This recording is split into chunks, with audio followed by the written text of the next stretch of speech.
ಸಾಲಬಾಧೆ ತಾಳಲಾರದೆ ರೈತ ನೇಣಿಗೆ ಶರಣಾಗಿದ್ದಾನೆ. ಹಲವು ಫೈನಾನ್ಸ್ಗಳಲ್ಲಿ ಸುಮಾರು 12 ಲಕ್ಷಕ್ಕೂ ಅಧಿಕ ಸಾಲವನ್ನು ಪಡೆದು ಸಾಲವನ್ನು ಮರುಪಾವತಿಸಲಾಗದೆ ರೈತ ನೇಣಿಗೆ ಶರಣಾಗಿದ್ದಾನೆ. ಜಮೀನಿನಲ್ಲಿ ಬೋರ್ವೆಲ್ ಅನ್ನು ಕೊರೆಸೋದಕ್ಕೆ ರೈತ ರಾಜಣ್ಣ ಸಾಲವನ್ನು ಮಾಡಿಕೊಂಡಿದ್ರು. ಜಮೀನಿನಲ್ಲಿ 5ಕ್ಕೂ ಹೆಚ್ಚು ಬೋರ್ವೆಲ್ ಅನ್ನು ಕೊರೆಸಿದ್ರು ಕೂಡ ನೀರು ಸಿಗದೆ ಇರುವಂತಹ ಹಿನ್ನೆಲೆ ಮನನೊಂದು ಆತ್ಮಹತ್ಯೆಗೆ ಶರಣಾಗಿದ್ದಾರೆ.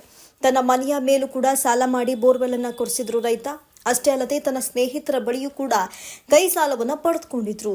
ಜಮೀನಿನ ಬೋರ್ವೆಲ್ಗಳಲ್ಲಿ ನೀರು ಸಿಗಲಿಲ್ಲ, ಪಡೆದ ಸಾಲವನ್ನು ವಾಪಸ್ ತಿರುಗಿಸೋದಕ್ಕೂ ಸಾಧ್ಯವಾಗಲಿಲ್ಲ ಅಂತ ಮನನೊಂದು ರೈತ ರಾಜಣ್ಣ ಸಾವಿಗೆ ಶರಣಾಗಿದ್ದಾರೆ. ಕೊರಟಗೆರೆ ತಾಲೂಕಿನ ಸಿಎನ್ ದುರ್ಗಾ ಹೋಬಳಿಯ ಕಬುಗೆರೆ ಗೊಲ್ರಟ್ಟಿ ಗ್ರಾಮದ 38 ವರ್ಷದ ರಾಜಣ್ಣ ನೇಣಿಗೆ ಶರಣಾಗಿರುವಂತಹ ವ್ಯಕ್ತವಾಗಿದ್ದು, ತಡರಾತ್ರಿ ತಮ್ಮ ಜಮೀನಿನಲ್ಲಿ ಮರಕ್ಕೆ ನೇಣು ಬಿಗಿದುಕೊಂಡು ಆತ್ಮಹತ್ಯೆಗೆ ಶರಣಾಗಿದ್ದಾರೆ. ಮೈಕ್ರೋ ಫೈನಾನ್ಸ್ ಹಾಗೂ ಫೈನಾನ್ಸ್ ಕಂಪನಿಗಳ ಕಾಟ ಜಾಸ್ತಿ ಆಗಿದೆ. ಇಂತಹ ಫೈನಾನ್ಸ್ ಕಂಪನಿಗಳಿಗೆ ಕಡಿವಾಣ ಹಾಕಬೇಕು. ಮಳೆ ಇಲ್ಲದೆ ಬೆಳೆ ಇಲ್ಲದೆ ರೈತ ಎಲ್ಲಿಂದ ಸಾಲವನ್ನ ಕಟ್ತಾನೆ? ಇಂಥ ಘಟನೆಗಳು ಮರುಕಳಿಸದಂತೆ ಸರ್ಕಾರ ಎಚ್ಚೆತ್ತುಕೊಳ್ಳಬೇಕು ಅಂತ ರೈತ ಸಂಘದ ಅಧ್ಯಕ್ಷ ಸಿದ್ದರಾಜು ಆಗ್ರಹಿಸಿದರು. ಇನ್ನು ಘಟನೆಗೆ ಸಂಬಂಧಿಸಿದಂತೆ ಕೊರಟಗೆರೆ ಪೊಲೀಸ್ ಠಾಣೆಯಲ್ಲಿ ಪ್ರಕರಣ ದಾಖಲಾಗಿದ್ದು, ಸ್ಥಳಕ್ಕೆ ಪೊಲೀಸ್ ಅಧಿಕಾರಿಗಳು ಭೇಟಿ ನೀಡಿ ಪರಿಶೀಲನೆ ಕೈಗೊಂಡಿದ್ದಾರೆ ಎನ್ನಲಾಗಿದೆ. ಸತೀಶ್ ಎಸ್, ಮಾತೃ ಟಿವಿ, ಕೊರಟಗೆರೆ. ಏನಿವತ್ತು ತೋವಿಂಕೆರೆ ಗ್ರಾಮ ಪಂಚಾಯತಿ ಕಬ್ಗೆರೆ ಗೊಲ್ರಟ್ಟೆಯಲ್ಲಿ ಇವತ್ತು ಒಬ್ಬ ನಮ್ಮ ರೈತ ಆತ್ಮಹತ್ಯೆ ಮಾಡ್ಕೊಂಡವನಂದ್ರೆ ದುರದೃಷ್ಟಕರ. ಯಾಕಪ್ಪ ಅಂದ್ರೆ ನಿರಂತರವಾಗಿ ಇವತ್ತು 2-3 ವರ್ಷಗಳಿಂದ ಮಳೆ ಇಲ್ಲ, ಬೆಳೆ ಇಲ್ಲ. ಅದರಿಂದ ಇವತ್ತೇನು ನಮ್ಮ ರೈತ ಮನನೊಂದು ರೈತ ಆತ್ಮಹತ್ಯೆ ಮಾಡ್ಕೊಂಡಿರೋದು ನಾವು ಇವತ್ತೇನು ಇಲ್ಲಿ ಗೌರ್ಮೆಂಟ್ ಆಸ್ಪತ್ರೆಯಲ್ಲಿ ನೋಡ್ತಾ ಇದ್ದೀವಿ.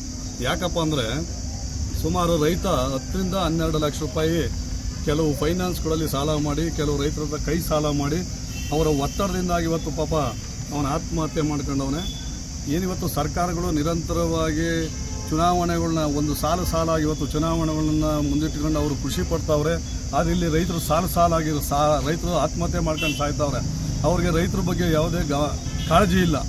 ಅವರಿಗೆ ಬರೀ ಚುನಾವಣೆ ಮೇಲೆ ಇವತ್ತು ಕಾಳಜಿ ವಹಿಸಿರ್ತಕ್ಕಂಥ ಸರ್ಕಾರ ಇವತ್ತು ರೈತರ ಕಷ್ಟಕ್ಕೆ ಧಾವಿಸ್ತಾ ಇಲ್ಲ. ಅದಕ್ಕೆ ನಾವು ಇವತ್ತು ಏನು ಸರ್ಕಾರಕ್ಕೆ ಒತ್ತಡ ಮಾಡ್ತಾ ಇದ್ದೀವಿ ಅಂದರೆ ರೈತ ಸಂಘದಿಂದ ಏನು ಮಳೆ ಬೆಳೆ ಇಲ್ಲ ಅಂತ ಸಂದರ್ಭದಲ್ಲಿ ರೈತರ ಸಂಕಷ್ಟದಲ್ಲಿ ಏನವ್ರೆ ಯಾವ ಫೈನಾನ್ಸ್ಗಳಲ್ಲಿ ಇವತ್ತು ವಸೂಲಿ ಮಾಡೋದನ್ನ ಸ್ವಲ್ಪ ನಿಲ್ಲಿಸಬೇಕು. ಬ್ಯಾಂಕುಗಳು ವಸೂಲಿ ಮಾಡೋದನ್ನು ನೋಟಿಸ್ ಕೊಡೋದನ್ನು ನಿಲ್ಲಿಸಬೇಕು. ಆ ಥರ ಇವತ್ತು ಏನು ಸಿದ್ದರಾಮಯ್ಯನವರು ನಾವು ರೈತರ ಪರ ನಾವು ಮಾಡ್ತೀವಿ ಅಂತ ಹೇಳ್ತಾವ್ರೆ, ಅದನ್ನು ಮೊದಲು ಅವಾಯ್ಡ್ ಮಾಡಬೇಕು. ಇವತ್ತು ರೈತರಿಗೆ ಕಿರುಕುಳ ಏನು ಕೊಡ್ತಾರೆ ಫೈನಾನ್ಸ್ನವರು, ಬ್ಯಾಂಕ್ನವರು, ಅದನ್ನು ನಿಲ್ಲಿಸಬೇಕು. ಮಾನ್ಯ ಸಿದ್ದರಾಮಯ್ಯನವರೇ, ರೈತರು ಇವತ್ತು ಮೊನ್ನೆ ತಿಪ್ಟೂರಲ್ಲಿ ರೈತರು ಸಾಲ ಮಾಡಿ ಆತ್ಮಹತ್ಯೆ ಮಾಡ್ಕೊಂಡು ಸತ್ರು. ಇದೇ ಕೊರಟಗೆರೆಯಲ್ಲಿ ಇವತ್ತು ಸ್ಟಾರ್ಟ್ ಆಗಿದೆ.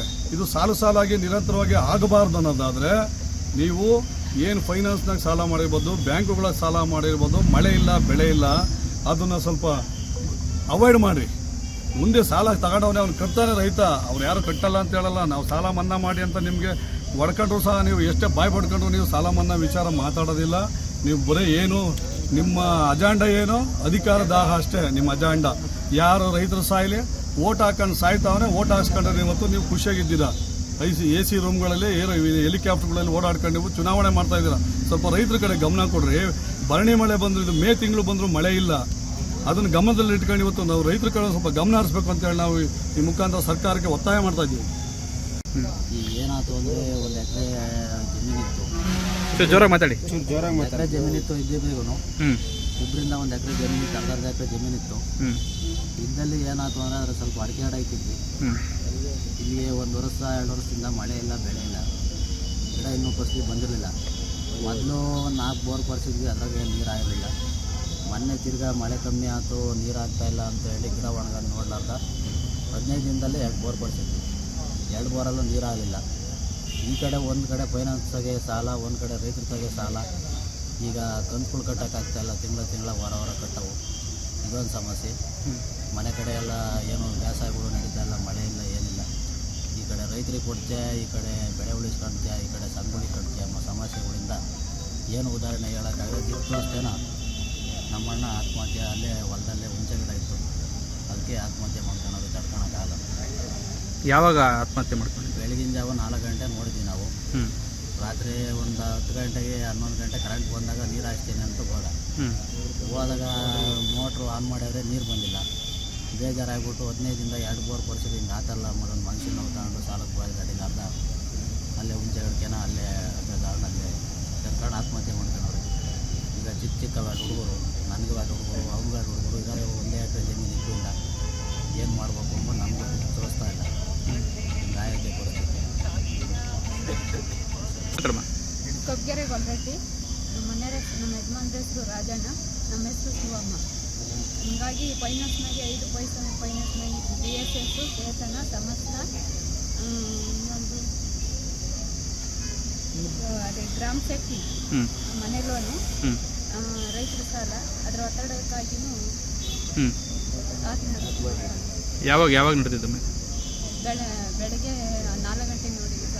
ಏನು ಮಾಡ್ಕೊಂಡಿದ್ದಾರೆ? ಏನಕ್ಕೆ ಸಾಲ ಮಾಡ್ಕೊಂಡಿದ್ದಾರೆ? ಮನೆ ಕಟ್ಟೋಕ್ಕೂ ಬೋರ್ ಹಾಕ್ಸೋಕ್ಕೂ ಮಾಡ್ಕೊಂಡಿದ್ವಿ. ಅಡಿಕೆ ಗಿಡ ಬೆಳೆಯಿಂದ ನೀರು ಸಿದ್ದ ಅಡಿಕೆ ಗಿಡ ಎಲ್ಲ ಒಣಗೋಗ. ಎಷ್ಟು ಬೋರ್ ಹಾಕ್ಸಿದ್ರಮ್ಮ? ಒಟ್ಟು ಎಲ್ಲನ 5 ಹೋಗಿ 5 ಬೋರ. 5 ಬೋರ್. ನೀರು ಸಿಗಲಿಕ್ಕೆ ಮನೆ ನೊಂದವ್ರಾ? ಇವತ್ತಿಗೆ ವಾರಕ್ಕೆ 2 ಹಾಕ್ಸಿರೋ, 2ರಾಗೂ ನೀರು ಸಿಕ್ಕಿಲ್ಲ. ಹಂಗಾಗಿ ಅದಕ್ಕೆ ಇನ್ನೇಂದ್ರಾಗೆ ನಾವು ಸಾಲ ತೀರ್ಸೋದು, ರೈತರುಗಳು ಸುಮ್ಮನಿರಲ್ಲ ಅಂತ ಹೇಳ್ಬಿಟ್ಟು ಇದು ಮಾಡ್ಕೊಂಡ್ಬಿಟ್ಟು ನಾವು ಹೊರಗಡೆ ಒಳಗೆ ಹೋಗಂಗಿರ್ಲಿಲ್ಲ. ನಾವು ರಜಾ ಆಗಿ ಹೊರಗಡೆ ಮನಿಕೊಂಡಿದ್ದಾಗ ಒಳಗಿದ್ದಿದ್ರೆ ನಾನು ಮಾಡ್ಕೊಂತಿರ್ಲಿಲ್ಲ, ನಾನು ನೋಡ್ಕೊಂಡು ಹೊರಗಡೆ ಹೋಗಿದ್ದಾಗ ಬಿಟ್ಟು. ಎಷ್ಟು ಲಕ್ಷ ಸಾಲ ಮಾಡಿದ್ರಮ್ಮ? ಒಂದು 12 ಐತಿ ಸರ್. 12 ಲಕ್ಷ ಸಾಲ ಮಾಡಿದ್ರಿ. ಫೈನಾನ್ಸು ರೈತರ ಸಾಲ ಬ್ಯಾಂಕ್ ಒಳಗೆ ಬ್ಯಾಂಕಿಗೆ ಅದೇ ಮನೆ ಲೋನು ಇದೆ ಬ್ಯಾಂಕಿಗೆ ಮಾಡಿರೋದು. ಎಷ್ಟು ಲಕ್ಷ ಮನೆಗೆ ಎಷ್ಟು ಮಾಡಿದ್ದಾರೆ? 6 ಲಕ್ಷ 12,000. ಮನೆ ಕಟ್ಟಕ್ಕೋಸ್ಕರ ಸಾಲ ಮಾಡಿದ್ದಾರೆ. ಮನೆ ಮೇಲೆ ಲೋನ್ ಅದನ್ನ ತಗೊಂಡು ಬೋರ್ ಕೊಡ್ಸಿರೋದು. ಒಂದು ಪಾಸ್ ಆಗಿಲ್ಲ ಒಬ್ಬರು? ಇಲ್ಲ ಸರ್, ಯಾವತ್ತ 1 ಇಂಚ್ನ ನಾವು ಸಿಕ್ಕೆ ಕುಡಿಯೋಕೆ ಸಿಕ್ತ ಬರ್ತಾವ ಅಷ್ಟೇ. ಅದರಲ್ಲಿ ಒಂದ್ರ ಮಾತ್ರ. ಏನೇನು ಬೆಳೆ ಇಡ್ತಿದ್ವಿ? ತೋಟ ಗಿಟ್ಟಿದೆಯಾ? ತೋಟ ಇತ್ತು. ಎಷ್ಟು ಎಕರೆ ಭೂಮಿ ಇತ್ತಮ್ಮ? 1 ಎಕರೆ ತೋಟ ಆಯ್ತಾ? ತೋಟ ಆಯ್ತು. ಇನ್ನು ಈಗ